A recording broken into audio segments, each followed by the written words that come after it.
और बंगाल में योगी मॉडल की तर्ज पर काम हो रहा है तो इधर यूपी में भी राम मंदिर चढ़ावा चोरी को लेकर बवाल थमने का नाम नहीं ले रहा। चंपत राय के लेटर के बाद राम मंदिर ट्रस्ट में हलचल तेज हो गई है।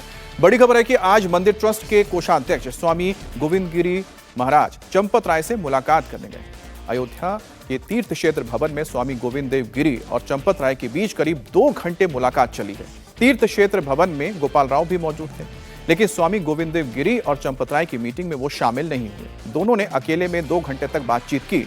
इससे पहले कल कृष्ण मोहन और बजरंग लाल बांगड़ा भी चंपत राय से मिलने के लिए तीर्थ क्षेत्र भवन पहुंचे थे। दरअसल पिछले 24 घंटे में चंपत राय की 2 चिट्ठियां सामने आ चुकी है। पहली चिट्ठी उन्होंने राम भक्तों के नाम लिखी है, जिसमें उन्होंने कहा है कि वो अभी मौन है, लेकिन एसआईटी की फाइनल रिपोर्ट आने के बाद बोलेंगे, एक एक आरोप का जवाब भी देंगे। वहीं दूसरी चिट्ठी उन्होंने एसआईटी को भेजी है।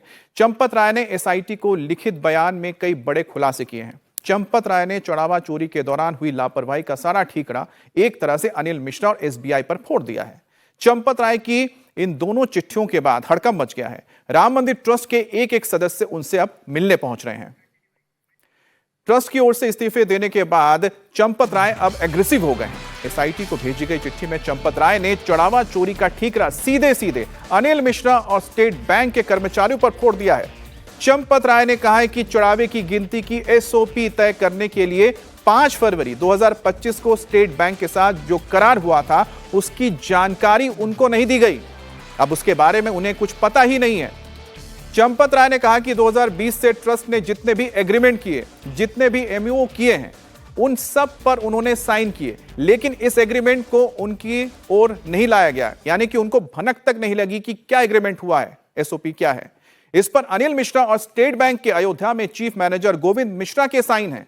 चंपत राय ने कहा कि इस एग्रीमेंट की जानकारी उनको इस साल 13 जून को हुई है। चंपत राय ने कहा कि चढ़ावे की गिनती की व्यवस्था में छेड़छाड़ के लिए पूरी तरह से स्टेट बैंक जिम्मेदार है। स्टेट बैंक ने ही हाउसकीपिंग स्टाफ को गिनती के काम में लगा दिया।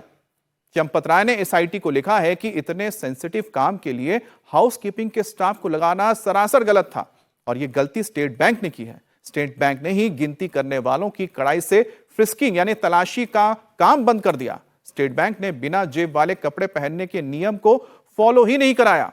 बैंक ने गिनती करने वालों को जो ड्रेस दी है उसमें जेब थी। चंपत राय ने आरोप लगाया कि स्टेट बैंक के साथ जो एमओयू सितंबर 2024 में साइन किया गया था, उसमें चढ़ावे की गिनती के लिए सख्त प्रोटोकॉल बनाया गया था, लेकिन बैंक ने ही मेज पर नोट रखने की व्यवस्था बनाई। कुर्सी पर बैठकर चढ़ावा गिनने की परमिशन भी स्टेट बैंक ने दी है, जिससे चोरी करने वालों को अपना काम करने में आसानी हुई।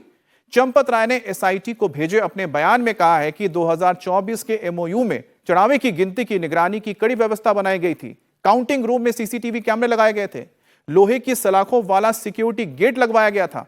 अगर स्टेट बैंक सिक्योरिटी के बाकी प्रोटोकॉल को भी फॉलो करता तो चढ़ावे की चोरी नहीं होती।